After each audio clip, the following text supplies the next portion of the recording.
Muy buenos días. En primer lugar, quiero agradecer la invitación para participar en esta quinta cumbre iberoamericana de la familia, en donde estaremos pensando y repensando nuestra vida después de la pandemia.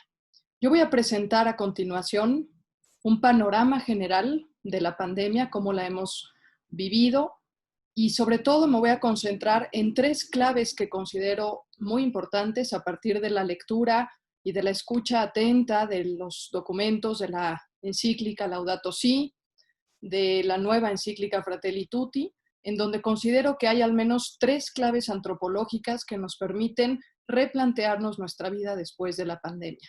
Y por último, voy a presentar algunas actitudes que creo que son importantes para desarrollar en este nuevo tiempo post-pandemia y que nos permitan recuperar nuestra calidad humana y nuestro trato con los demás. Voy a compartir con ustedes en estos momentos la presentación.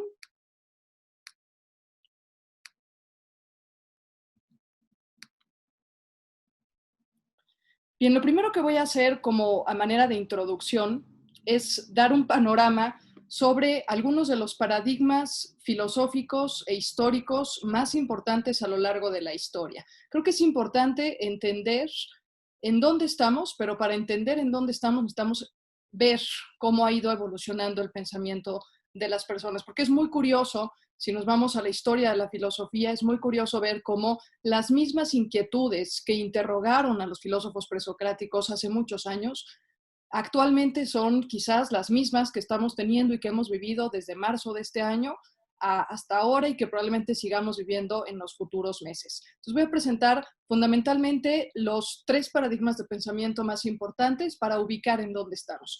El primero de ellos me va a remontar hacia la época de la filosofía griega clásica, con toda esta cuestión referente a fundamentalmente a los filósofos presocráticos, que en los libros de texto se puede encontrar como la época antigua de la filosofía. Y aquí el paradigma de pensamiento que predominaba era la physis, esta palabrita griega que se retoma posteriormente y se sistematiza y clasifica en Aristóteles, es una palabrita que significa naturaleza, es decir, cuando estos filósofos empezaban a pensar en la realidad, empezaban a tratar de buscar, recordemos un poquito que para ellos lo fundamental consistía en explicar cuál era esta otra palabra griega por ahí que aparecía, y cuál era el arjé, cuál era el principio constitutivo de todas las cosas.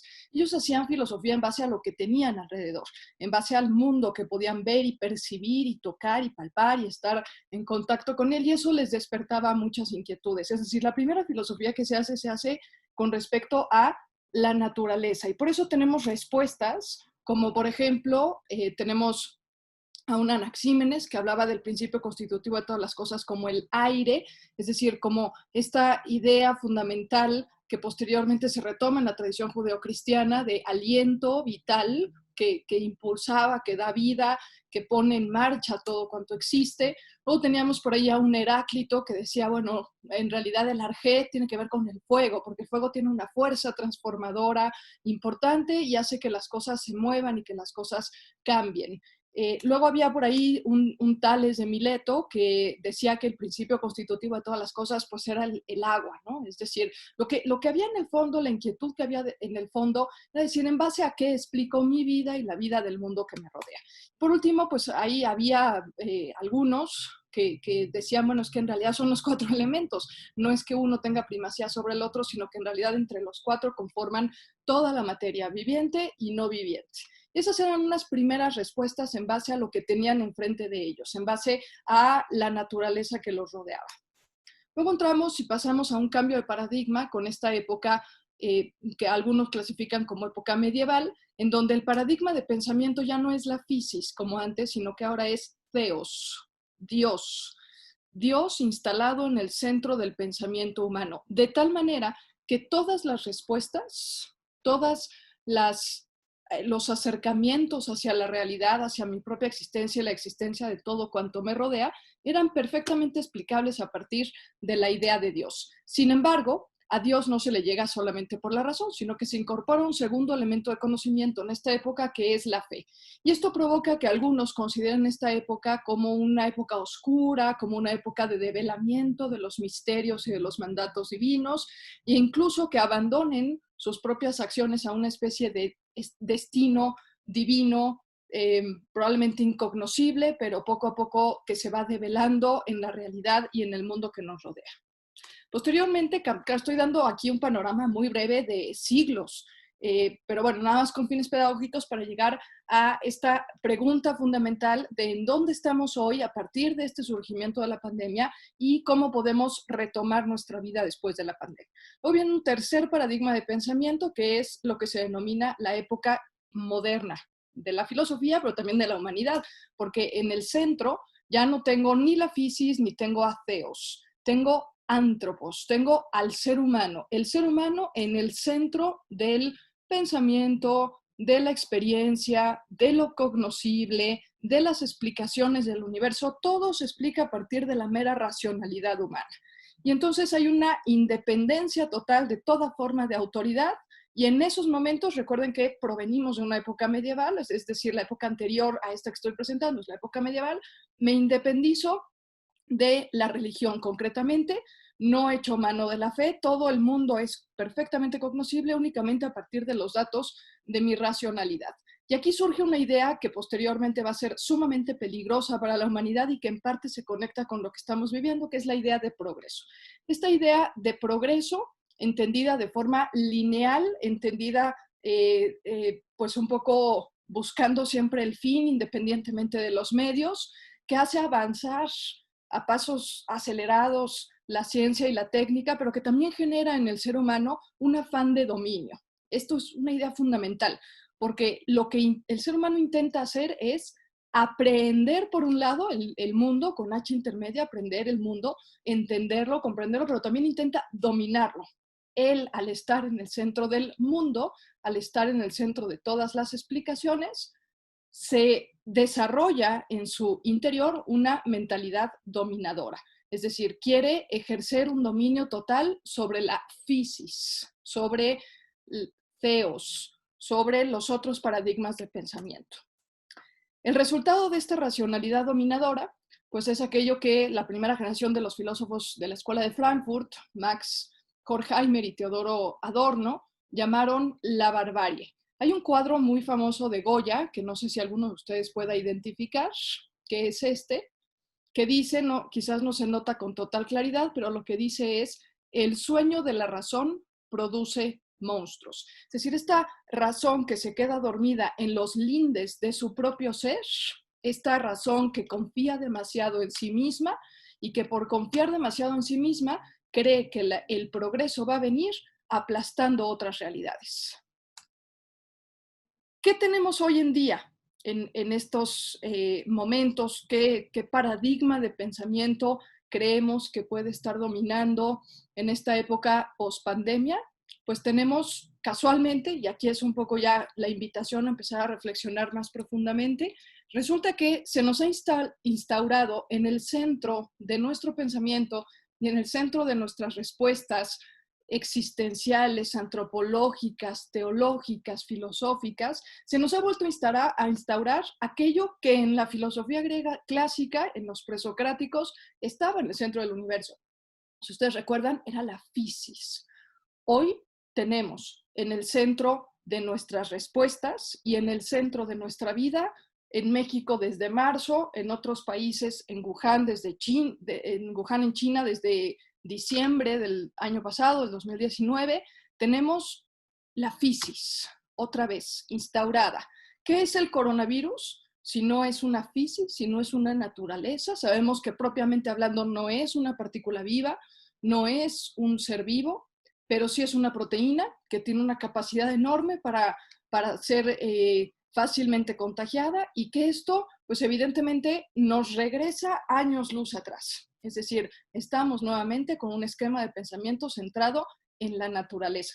Ya no es el ser humano el que está dominando la naturaleza, sino que ahora es la naturaleza la que está dominando de nueva cuenta al ser humano. Y esto nos lleva a cuestionarnos algunas interrogantes importantes que desde marzo hemos seguramente tenido presentes y que a diario, cuando sabemos de un nuevo caso o cuando hemos estado expuestos a ser contagiados, pues seguramente más de uno de nosotros se va preguntando esto.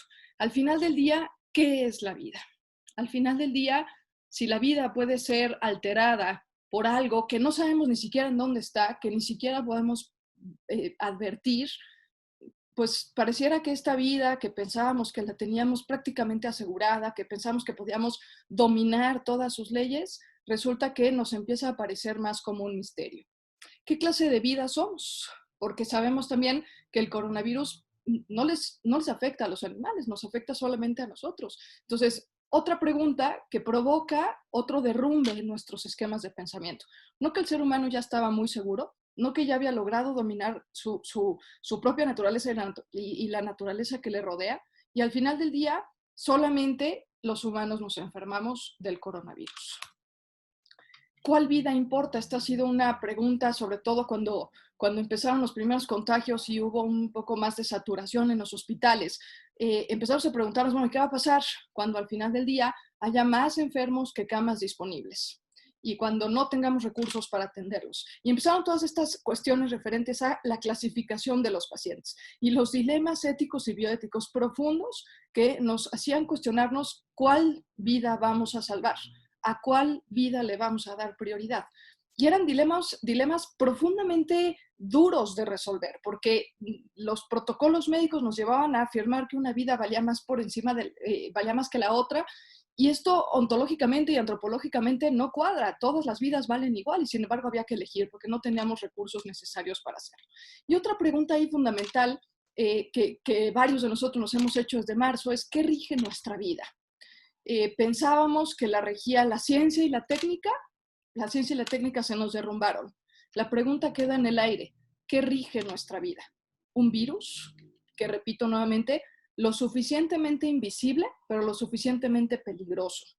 Y entonces, ante este panorama en donde se regresa y hay un retorno brutal y abismal y muy espontáneo que ninguno de nosotros advirtió en su momento, ante este retorno al paradigma de pensamiento original de la fisis, hay por ahí, yo comparto con ustedes esta frase, precisamente dos de los primeros filósofos de la Escuela de Frankfurt, que advirtieron ya que esta idea dominadora, fincada a su vez en el ideal de progreso, como que no marchaba bien.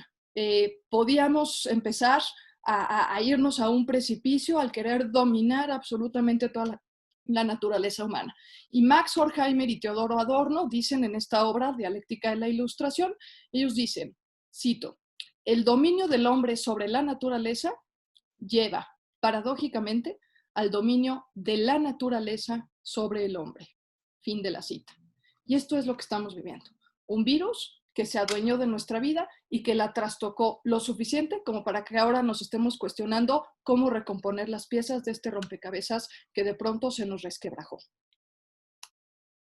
Las consecuencias han sido también brutales. Las consecuencias han sido a ratos pesimistas, a ratos angustiantes. De repente se deja ver algún signo de esperanza, pero en sí las consecuencias podemos englobarlas como un tsunami de ideas y como un tsunami de pensamientos y de sentimientos. En primer lugar, la instauración del virus en el centro del paradigma de pensamiento hizo que el ser humano se quitara del centro, es decir, nos descentralizó.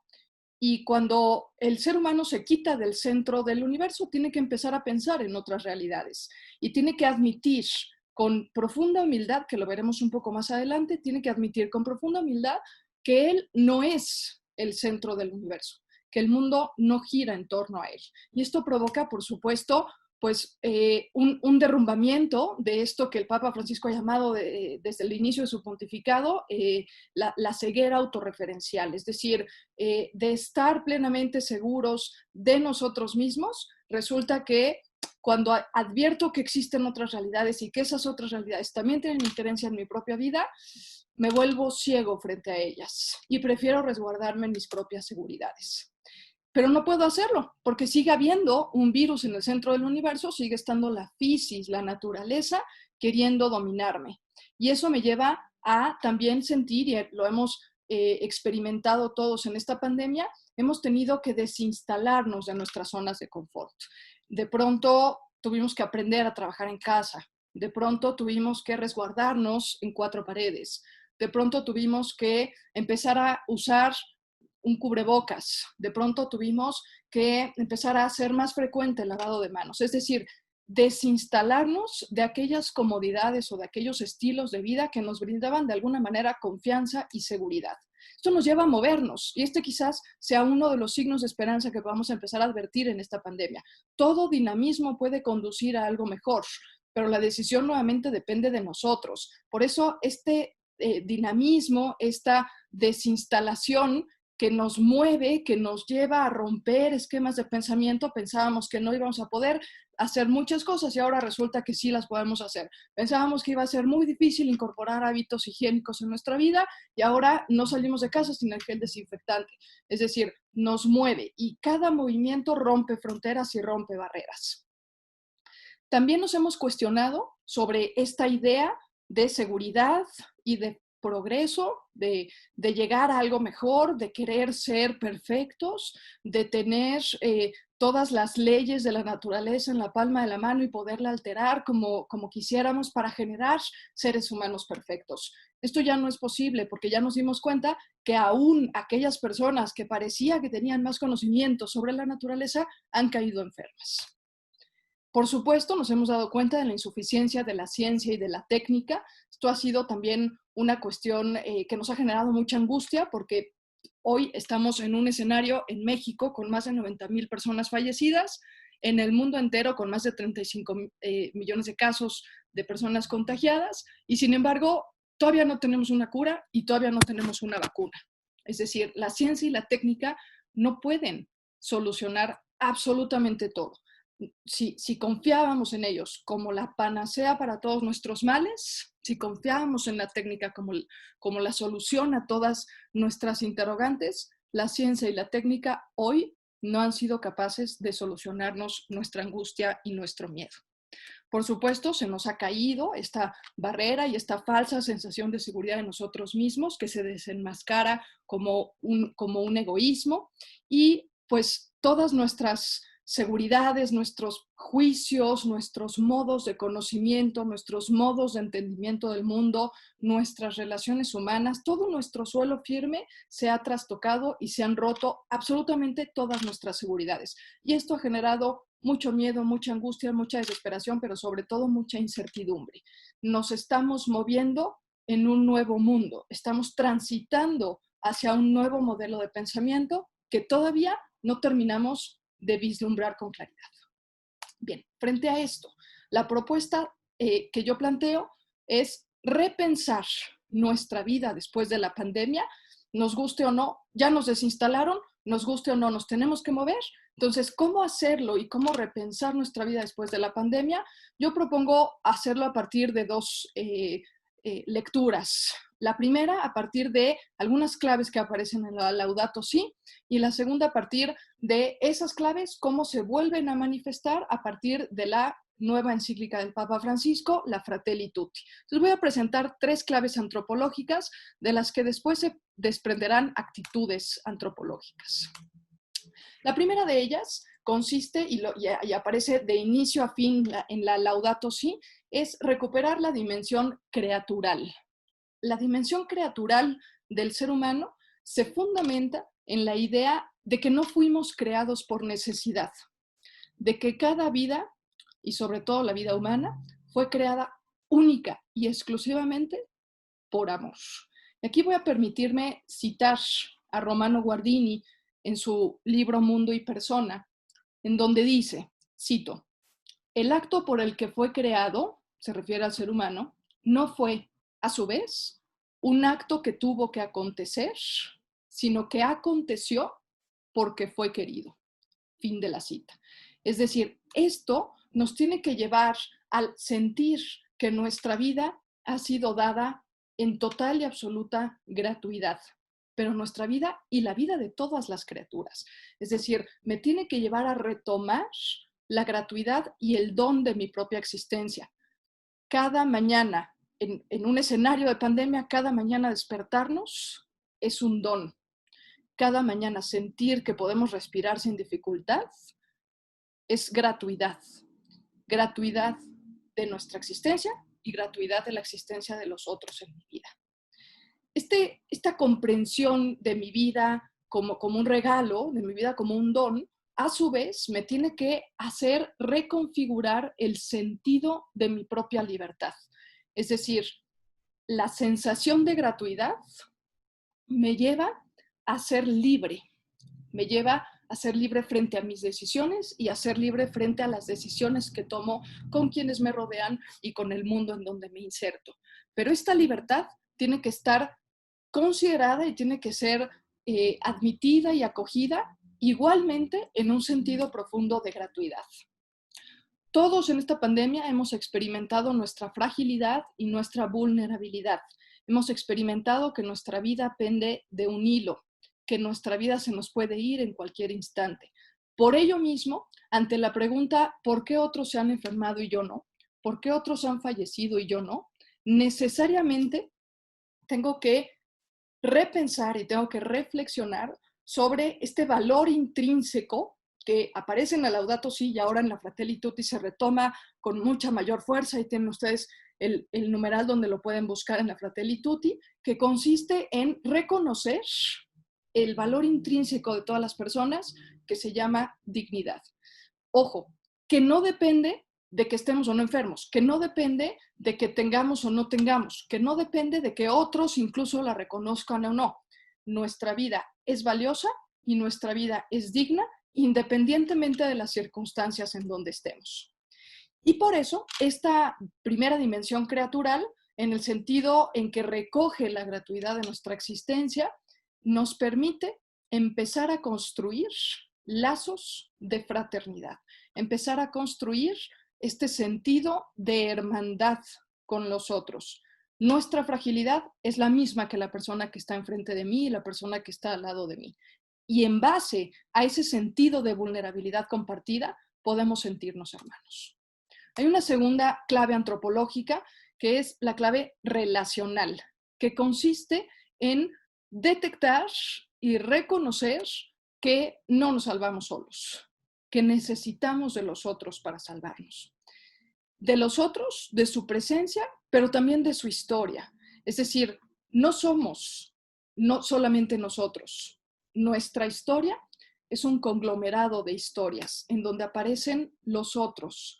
Por eso a veces tenemos como esta reflexión de que antes de que ocurriera la pandemia y antes de que se declarara la emergencia sanitaria en el país, pues realmente salíamos a la calle, íbamos a trabajar, hacíamos nuestra vida relativamente normal, pero nos encontrábamos en una especie de pseudo aislamiento. Es decir, poco conocíamos realmente de las personas que estaban a nuestro alrededor. Incluso puede ser que poco conociéramos de nuestra propia familia. Este confinamiento nos ha permitido revalorar que en realidad antes de la pandemia ya estábamos en un pseudo aislamiento. A lo mejor no con un confinamiento físico en una casa o en un espacio determinado, pero sí definitivamente con un no reconocimiento de que la historia de los otros es parte de mi propia historia. Por eso, en esta dimensión relacional, por eso insistimos tanto en recuperar, en primer lugar, la necesidad de los otros, pero recuperarla en un primer lugar con el rostro del otro, es decir, revalorar la aparición del rostro del otro. Esto filosóficamente hay toda una tradición con respecto a la noción de rostro del otro, que empieza con Levinas y se extiende a la filosofía después del Holocausto, en donde la presencia del otro me manifiesta no solamente su ser y su espiritualidad, sino que me permite formar comunidad, me permite pasar del yo al nosotros. Esto es algo muy importante.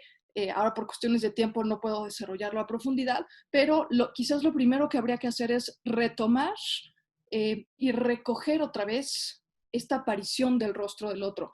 No es lo mismo un encuentro por Zoom que un encuentro cara a cara. lo hemos experimentado. Al principio nos parecía un poco divertido estar haciendo reuniones por Zoom. Hoy por hoy extrañamos el rostro del otro, extrañamos sus facciones, extrañamos su risa, extrañamos abrazarnos, extrañamos ese contacto con el otro. ¿Eso por qué? Porque nuevamente la presencia de la persona no es a través de una pantalla de Zoom. La presencia de la persona es de carne y hueso. Pero también recuperar su relato, recuperar su biografía, recuperar su historia, aprender o reaprender a escucharnos mutuamente, porque en el relato se le da la vida a la persona. Y también, y por último, resignificar el cuerpo de la persona, es decir, el cuerpo de la persona, pero también nuestro propio cuerpo, es decir, las dimensiones propias antropológicas del cuerpo humano fundamentalmente son la presencia y la manifestación frente a los otros.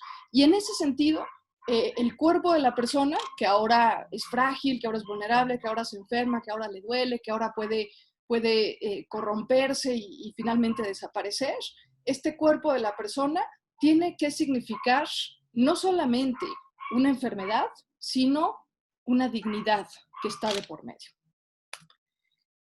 El Papa Francisco en su Fratelli Tutti dice que el mayor peligro es no amar, es decir, este reconocimiento de los otros como parte fundamental de mi vida. Repito nuevamente, nuestra historia no es nuestra historia es un conglomerado de historias de los otros, donde convergen muchos pensamientos, muchos sentimientos, muchas experiencias, y en base a eso vamos tejiendo nuestra propia vida. Por eso necesitamos de los otros, por eso como lo dice el Papa Francisco también, nadie se salva solo. Por eso también es importante entender que en este amor al que nos invita el Papa Francisco, se debe de entender más o se debe de comprender mejor en la afirmación por la vida. Es decir, afirmar la vida significa hacerlo en 3 niveles fundamentales. Afirmar la vida de la humanidad, porque ya nos hemos dado cuenta de que aunque a lo mejor las personas que empezaron a fallecer en Wuhan no las conocíamos, no tenemos ninguna relación con ellas, hoy por hoy estamos exactamente igual que ellas o hemos experimentado lo mismo que se empezó a experimentar en China. Es decir, somos parte de un todo mayor, somos parte de una humanidad. Por eso no puedo quedar indiferente frente al sufrimiento de los demás. Un segundo nivel, afirmar la vida de mi comunidad. Es decir, puede ser de cuestiones muy pequeñas a cuestiones mucho más amplias. Puede ser de mi colonia, puede ser de mi edificio, puede ser de mi estado, puede ser de mi país. ¿Por qué necesariamente me tiene que importar la vida de los demás? Porque solos no existimos. Existimos necesariamente en comunidad. Nos caigan bien o nos caigan mal los de al lado, formamos comunidad con ellos. Por eso es muy importante empezar a comprender los lazos que nos unen con los demás. Y en última instancia, afirmar mi propia vida.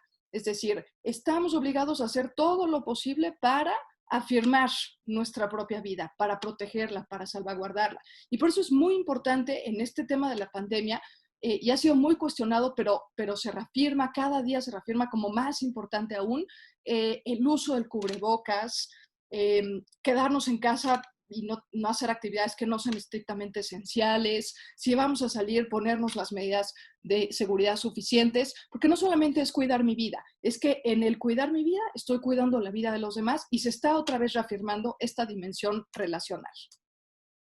Y por último, la tercera clave antropológica que yo presento es la clave de la respectividad. Esto nuevamente está fundamentalmente en la Laudato Si, de inicio a fin, una y otra vez el Papa Francisco no se cansa de decirnos que todo está interconectado. Es decir, que la crisis social y ambiental que estamos experimentando y ahora en esta pandemia económica no son 3 crisis distintas, sino que son una sola. Es decir, hay una interconexión entre todas las realidades que nos permite afirmar que lo que pasa en una termina por repercutir en la otra. Lo que pasa a nivel social repercute a nivel ambiental, lo que pasa a nivel ambiental repercute a nivel económico y así sucesivamente. Es decir, hay una relación necesaria que se establece entre todas las realidades, vivientes y no vivientes. Por eso, cuando hablamos del cuidado de la casa común, no es únicamente el cuidado del medio ambiente, es el cuidado de la sociedad en la que estamos, es el cuidado de los aparatos políticos y gubernamentales, es el cuidado del sistema económico que tenemos. O sea, el cuidado de la casa común pasa por más allá de simplemente el cuidado del medio ambiente. El cuidado de nuestra casa común pasa necesariamente por cuestiones referentes a la búsqueda de la justicia social, a la construcción de lazos de fraternidad, a la educación para la paz. ¿Cuán importante es esto? Al anhelo de solidaridad que tenemos y que en esta pandemia se ha hecho evidente, a la búsqueda de esperanza comunitaria. Esto es algo también fundamental. Si algo hemos de aprender en esta pandemia es a tener sueños compartidos, como dice el Papa Francisco en la Fratelli Tutti, que voy a terminar con eso después. A construir una esperanza que no sea únicamente mi esperanza, sino a compartir los anhelos, los sueños, pero también los miedos y las inseguridades de los que tengo alrededor mío. Y en este sentido, pensar en una vida pospandemia, pero hacerlo a partir del horizonte de la esperanza comunitaria. Esta dimensión de la respectividad también me tiene que llevar a asumir la propia responsabilidad y corresponsabilidad por las acciones que yo hago y por las acciones que otros hacen. ¿Por qué? Porque al final del día mis acciones van a repercutir en otro, porque todo está interconectado. Nuevamente, la idea fundamental, no hay dos crisis o tres crisis, es una sola crisis y lo que hago en un ámbito de mi vida repercute en el otro. Lo hemos experimentado también muy claramente en esta pandemia. Lo que pasó en China repercutió en Italia, repercutió en España, repercutió en Nueva York y finalmente nos llegó a nosotros. Entonces, cada acción que yo realizo y cada acción que realizan los otros tiene consecuencias en una o en otra realidad. Por eso hay que tener más conciencia de nuestras propias acciones. Revisar también, valdría la pena hacer una revisión de nuestros hábitos y nuestros estilos de vida. El Papa Francisco en la Laudato Si nos invita a una sobria felicidad, es decir, a pensar realmente cuáles son mis verdaderas necesidades. Y lo vivimos también en esta pandemia. Afortunadamente no nos hemos quedado sin comida, no nos hemos quedado sin agua, pero al final también hubo una sensación de apresurarnos a comprar las cuestiones indispensables y eso nos forzó a decir, a ver, ¿qué realmente necesito? ¿Qué realmente necesito en el ámbito material y a quiénes verdaderamente necesito en mi vida? ¿Quiénes son mi seguridad? Pero también hay cosas superfluas que quizás creo que necesito y que quizás no son tan importantes. Habría que revisar ahí, habría que cuestionarnos sobre nuestros hábitos y nuestros estilos de vida. Esta dimensión de la respectividad también nos ayuda a entender, si verdaderamente hacemos un proceso de reflexión profunda, entenderemos que cada criatura y cada realidad ocupa un lugar fundamental y único en el universo. Que si yo altero ese lugar, se rompe la armonía del universo. Por eso, esto me tiene que llevar a respetar el lugar que cada criatura ocupa en el mundo. Y entre todas, ocupando el lugar que nos corresponde a cada una de nosotros, podemos vivir en armonía. Si yo trato de usurpar el lugar de otra realidad, o si otra realidad trata de meterse en mi lugar, se rompe este equilibrio y se rompe la armonía. Y por último, algo también muy importante que podríamos empezar a revisar en esta vida post-pandemia es cómo le hago para que si hay una interconexión entre todas las criaturas, pueda vivirme en relaciones mucho más horizontales que verticales. La verticalidad impone, la verticalidad hace que unas realidades se sitúen por encima de otras. Y si yo antes dije que en esta respectividad estamos todos interconectados, todos somos iguales y ocupamos el mismo lugar. Fíjense qué importante, porque si en la época moderna el esquema de pensamiento antropológico trataba de dominar la naturaleza, era porque el hombre se situaba como dominador del universo, como dominador de todas las criaturas. Y las sometía y descubría o intentaba descubrir las leyes internas que las rigen. Ya vimos que esto terminó en barbarie, ya vimos que esto no nos condujo necesariamente a algo mejor. Y hoy estamos en el primer lugar, en el primer paradigma de pensamiento y nos preguntamos qué hicimos mal. Quizás parte de lo que, no es que lo hayamos hecho mal, pero quizás no lo hemos comprendido con total claridad, es el hecho de entender que cada criatura ocupa un lugar único y el ser humano no está ni arriba ni debajo de cada criatura, sino a la par. Y lo mismo sucede con las relaciones humanas. Cómo aprender a hacer y a construir relaciones más horizontales que verticales, que nos permitan mejores estándares de comunicación, que nos permitan mayor entendimiento de las relaciones igualitarias que entre los seres humanos.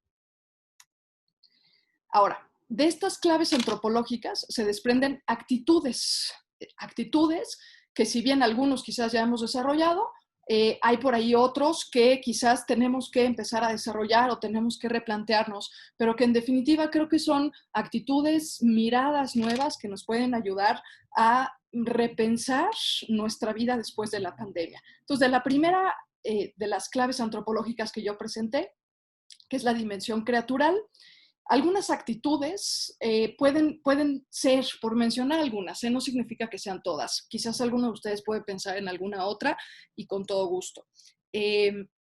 La primera de ellas, pues ni siquiera la tuvimos que desarrollar, simplemente nos llegó. La pandemia nos paró, nos hizo alentar nuestros ritmos de vida. Y con el alentamiento surge la pausa y surge el silencio. La impavidez con la que nos quedamos cuando declararon la emergencia sanitaria y que nos mandaron a casa a todos, ese no entendimiento, esa falta de claridad hizo que pausáramos nuestra vida. Pero la pausa y el silencio son actitudes fundamentales en la vida de las personas. De hecho, dieron origen a las primeras preguntas filosóficas en la Grecia clásica. Los griegos hablaban de una palabrita que en griego es aletheia, que lo que significa es admiración. Es decir, ¿cómo surgen las primeras preguntas filosóficas? No surgen con grandes tratados, surgen haciendo una pausa y dejando entrar el misterio en tu propia vida, admirándote, sabiendo contemplar el mundo que te rodea. ¿Por qué pensaban en el aire, en el fuego, en el agua? Pues porque era lo que tenían a su alrededor. ¿Qué tenemos nosotros hoy aquí? Porque cuando empezamos a salir o cuando ya nos reincorporemos a nuestros trabajos o a nuestra vida diaria, el mundo va a seguir ahí. Realmente no va a haber mucho cambio. Los edificios van a seguir ahí, las calles van a seguir ahí y las actividades que hacemos van a seguir ahí. La pregunta es, entonces, ¿qué voy a contemplar?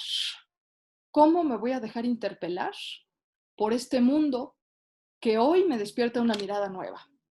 El mundo sigue ahí, la mirada puede ser distinta, dejarnos admirar, dejar que penetre en nosotros la contemplación por el mundo. Eso es lo que, así se hizo la primera filosofía. Hoy tenemos en nuestras manos la oportunidad, con el alentamiento de nuestras vidas, para desarrollar esta actitud de la admiración y de la contemplación. Y por último, pues por supuesto también aquí algo que nos cuesta un poco más de trabajo a los seres humanos, pero que si nuevamente retomo esta idea fundamental de que ahora otra vez la física se ha vuelto a instalar en el mundo y el ser humano ya no la puede dominar, ya no la puede controlar y de hecho al inicio casi ni la podía entender, pues esto nos tiene que llevar a empezar a desarrollar la actitud de la humildad. Es decir, esta sensación o esta actitud que nos permita comprender nuestra vida y la vida de los demás como un don de la creación. De la segunda de las dimensiones, de la dimensión relacional, retomo un aspecto de la primera que era la gratuidad de nuestra existencia. En el momento en que yo entiendo que mi vida es un don, forzosamente estoy llamada a hacer de mi vida un don para los demás. En esta segunda dimensión, algunas actitudes que se desarrollan de esto podrían ser, en primer lugar, la confianza, el abandono en el otro. Lo hemos experimentado, si nos despertamos con un dolor de garganta o empezamos a toser, luego buscamos a alguien porque no queremos estar solos. Es decir, en el fondo hay una sensación de abandono hacia los otros. El Papa Francisco en la Fratelli Tutti lo dice bellísimo, tener y nos invita a desarrollar un corazón abierto, a mantener esta actitud de acogimiento del otro, pero también de acogimiento de mí mismo. A veces el mayor de nuestros problemas somos nosotros mismos. A desarrollar nuevamente y a construir lazos de fraternidad bajo esta noción de la gratuidad, a construir comunidad. Esto es algo fundamental. Estamos insertos en una comunidad, pero no siempre la sabemos edificar. La familia es una primera comunidad. Por eso, estas actitudes a las que el Papa nos invita y que están muy claramente expresadas en la Fratelli Tutti, de acoger, promover, proteger e integrar. Esto es algo fundamental, porque esto me va a llevar a una acción solidaria, me va a llevar a desarrollar una responsabilidad por integrar a los otros en mi vida. La racionalidad moderna, parte de los problemas que tuvo la racionalidad moderna fue precisamente el dejar de lado a aquellos que se consideraban diferentes, ¿no?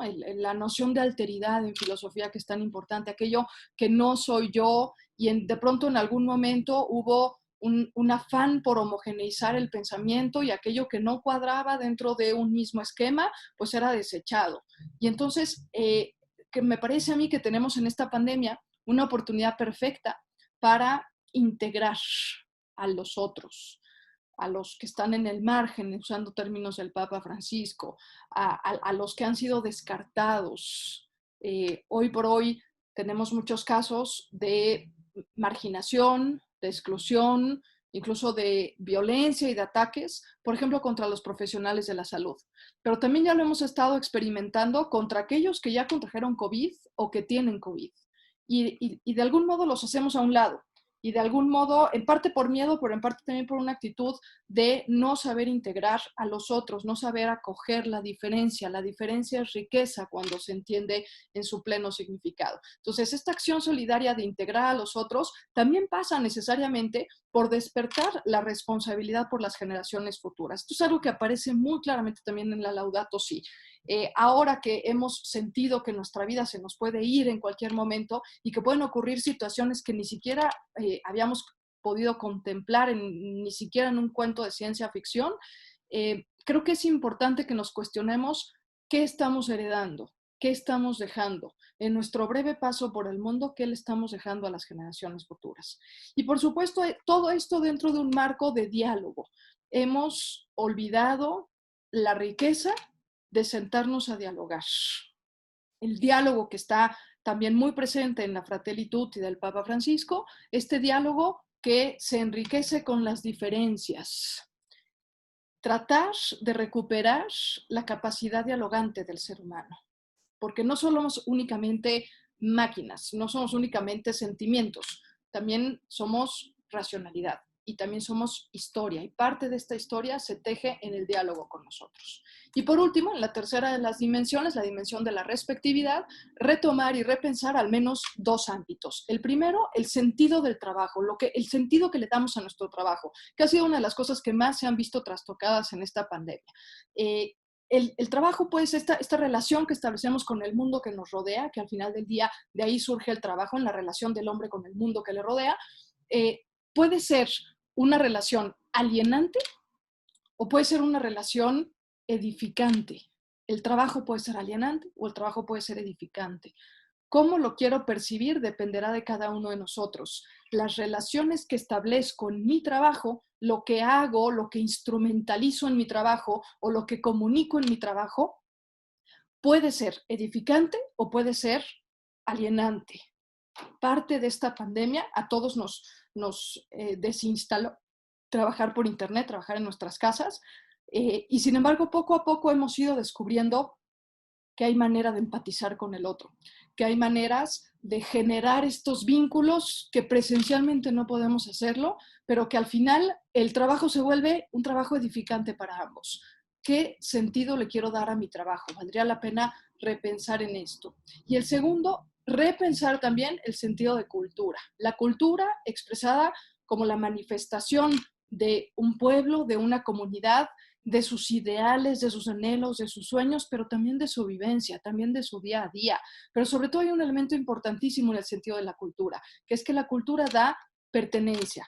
La cultura otorga un sentido de pertenencia. Y aquí es algo muy importante porque tenemos la puerta abierta para empezar a entender que la pertenencia no es únicamente a nuestro círculo cercano como habíamos pensado durante mucho tiempo, sino que el sentido de pertenencia es hacia el mundo. Es decir, también hacia lo que pasa en otros países, porque también están experimentando el mismo dolor y el mismo sufrimiento que nosotros. Nuestros lazos no son hacia nuestros círculos más cercanos, sino nuestros lazos son hacia la humanidad. Y por eso cuando hablé de afirmar la vida, el primer nivel era afirmar la vida de la humanidad. Bien, para ir apuntando ya hacia el final de esta charla, me gustaría dejar algunas preguntas en el aire con el objetivo de que después despierten inquietudes y ustedes puedan dialogar en sus familias, en sus círculos, en sus trabajos y a lo mejor no responder del todo, pero sí creo que pueden alentarnos a empezar a reconstruir nuestra vida.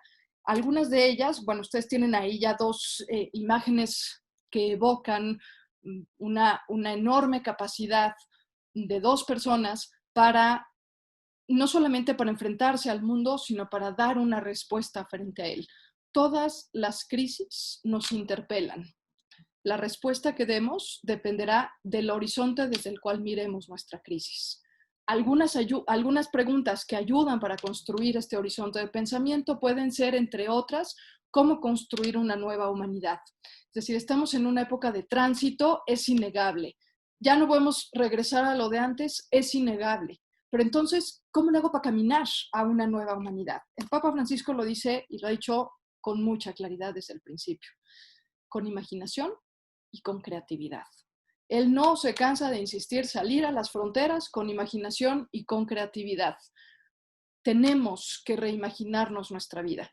Tenemos que ser creativos, tenemos que buscar nuevas maneras de comunicarnos, tenemos que buscar nuevas maneras de cuidarnos, tenemos que buscar nuevas maneras de hacer familia. Una disculpa, tuvimos algunas fallas técnicas, pero ya lo retomamos.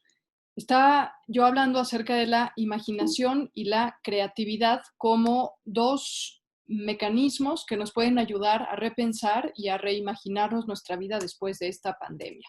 Tenemos que ser creativos, estaba mencionando, tenemos que ser creativos para reinventar nuestras formas y nuestras relaciones con los demás. Una segunda pregunta que puede ayudar es cómo cimentar esta idea fundamental de la solidaridad universal en estos tiempos de pandemia, concretamente, por ejemplo, con el caso de la vacuna, mucho se ha cuestionado acerca de para quién va a ser la vacuna, quién va a detentar la patente de esa vacuna, si va a llegar a todos, si va a haber acceso aún para los países en vías de desarrollo, y se ha empezado a fraguar en la mente de muchas personas este principio de la solidaridad, pero de una solidaridad no únicamente, repito, con nuestro círculo cercano, sino hacia todas las fronteras de todos los países, una solidaridad universal. ¿Cómo hacerlo? En la Fratelli Tutti hay, bueno, en general en el pensamiento del Papa Francisco, pero en la Fratelli Tutti se habla de la cultura del encuentro y el Papa Francisco nos ha invitado en muchas ocasiones y reiteradas veces a salir a las fronteras. Y las fronteras son estos márgenes en donde estas dos personas de las que yo hablaba al inicio de esta lámina, por un lado Monseñor Romero en El Salvador y por el otro Pedro Casaldáliga, que hace unos meses desafortunadamente falleció, se atrevieron a salir. Es decir, ahí a donde la marginación social, ahí a donde la exclusión social han dejado huellas muy lastimosas y muy profundas en nuestros hermanos. Entonces, me parece que tenemos que pensar esta solidaridad nuevamente a partir de esos rostros que se encuentran en los márgenes sociales y que se encuentran en las fronteras. Y por último, una pregunta que puede ayudar también es cómo extender este sentido que ya aparecía en una de las láminas anteriores, este sentido de pertenencia, cómo sentirnos y sabernos ciudadanos del mundo. Y también nuevamente creo que parte de la respuesta tiene que ver con resignificar lo que la cultura es, nuestros modos que se manifiestan en expresiones culturales y que otorgan un sentido de pertenencia. Ya no somos únicamente de México o ya no somos únicamente de Italia o de España, somos del mundo y todos hemos quedado sorprendidos y a todos nos ha desinstalado por igual el virus porque no conoce fronteras y eso ya lo sabemos nosotros. El Papa Francisco es muy tajante con esto. En la Fratelli Tutti, él dice, o nos salvamos todos o no se salva nadie. Nuevamente, este sentido de hermandad con todos los seres humanos en cualquier rincón del mundo que nos lleva a pensar que nos necesitamos mutuamente. Y ya finalmente para terminar, pues yo quisiera recoger las láminas que he desarrollado en este espacio y pues simplemente retomar, número uno, que desde el 2015 el Papa Francisco nos ha invitado a lo que él mismo ha llamado una conversión ecológica integral, que quizás antes no le dábamos tanta importancia, pero que ahora bien vale la pena repensar y reconfigurar 180 grados nuestra vida y nuestras actividades. Entonces, creo que vale la pena tener presente estas pistas de conversión ecológica integral que nos permitan, en primer lugar, sabernos co-creadores del mundo. Y esto con la finalidad, y en segundo lugar, de en este espacio de hermandad, en esta actitud de fraternidad, ayudarnos a empezar a encontrar soluciones para esta una sola crisis, pero que tiene muchas caras distintas, que aquejan a unos más que a otros. A unos países quizás se acentúa más la crisis social, en otros países se acentuará más la crisis económica, pero que al final lo que hagamos en el espacio social tiene repercusiones en los otros espacios. Así que creo que la invitación está ahí. El andar de cada uno de nosotros pues depende de las decisiones que vayamos tomando. En segundo lugar, ahora en 2020, de muy reciente publicación, el Papa con su encíclica Fratelli Tutti nos invita, y es el mensaje central de la Fratelli Tutti, nos invita a tener y a mantener un corazón abierto. Es decir, un corazón que sea capaz de construir estos lazos de fraternidad tan urgentes, pero también que sea capaz de cultivar la amistad. Recordemos que también parte fundamental de la encíclica es y habla sobre la amistad social. Entonces, creo que ambos, fraternidad y amistad, nos ayudan a salir de este primer apartado de la Fratelli Tutti que el Papa le ha puesto el título de las sombras de un mundo cerrado. Nos ayudan a salir de la autorreferencialidad, nos ayudan a salir de los márgenes de la propia confianza en uno mismo, y nos lanzan finalmente en la dirección de una cultura del encuentro, de una cultura de acogimiento de la casa común, pero también de una cultura de edificación en y para el amor. Una tercera idea que desarrollé tiene que ver con construir un horizonte de esperanza comunitaria. No nos olvidemos, el mismo Papa en Evangelii Gaudium dice que el todo es más grande que la parte. Y, y esto aplica para la comunidad y para las comunidades humanas. No existimos solos, existimos en conjunto con nosotros. Por ende, lo nuestro debería de ser en principio hacer comunidad y a partir de ahí pensar y anhelar juntos un destino común. Por eso creo que este horizonte de esperanza comunitaria nos va a ayudar a desarrollar actitudes, pero sobre todo una mirada nueva. Repito nuevamente, el mundo va a estar exactamente igual que como lo dejamos antes del confinamiento. Nuestra mirada es lo que tiene que cambiar. Actitudes y miradas distintas que nos permitan acoger y reconocer que la creación, y nosotros somos parte de esa creación, no es otra cosa que un don, no es otra cosa que gratuidad. Y por último, a partir de estas tres claves antropológicas, la creatural, la relacional y la de respectividad, podemos reconocer nuestra propia fragilidad, nuestra propia vulnerabilidad y por ende la necesidad que tenemos de los otros, pero también la necesaria interconexión que existe entre todas las realidades que conforman este gran espacio de nuestra casa común. Por ende, nos pueden ayudar a despertar en nosotros actitudes de cuidado y de autocuidado. Con esto yo finalmente quiero cerrar y dejándoles también una frase muy presente y muy bella que engloba pues mucho de lo que se dijo, pero también de lo que podemos seguir reflexionando al interior de la familia, nuestra comunidad como país, y que el Papa Francisco lo expresa en su Fratelli Tutti al inicio. Y me permito citarlo. Qué importante es soñar juntos. Solos se corre el riesgo de tener espejismos en los que ves lo que no hay. Los sueños se construyen juntos. Soñemos como una única humanidad, como caminantes de la misma carne humana, como hijos de esta misma tierra que nos cobija a todos, cada uno con la riqueza de su fe o de sus convicciones, cada uno con su propia voz, todos hermanos. Ahí tienen esta imagen del encuentro que tuvo el Papa con el imán Al-Tayeb de donde en parte brota esta inspiración para realizar esta encíclica y que finalmente nos convoca a una nueva humanidad, pero desde la construcción de la fraternidad y desde la edificación de la comunidad. Agradezco nuevamente la invitación para compartir algunas reflexiones. Yo esperanzadamente quedo a sus órdenes, con esperanza pues nuevamente de platicar, de reencontrarnos, de recuperar la palabra, de recuperar el rostro y de recuperar el relato de los otros. Muchas gracias por la invitación.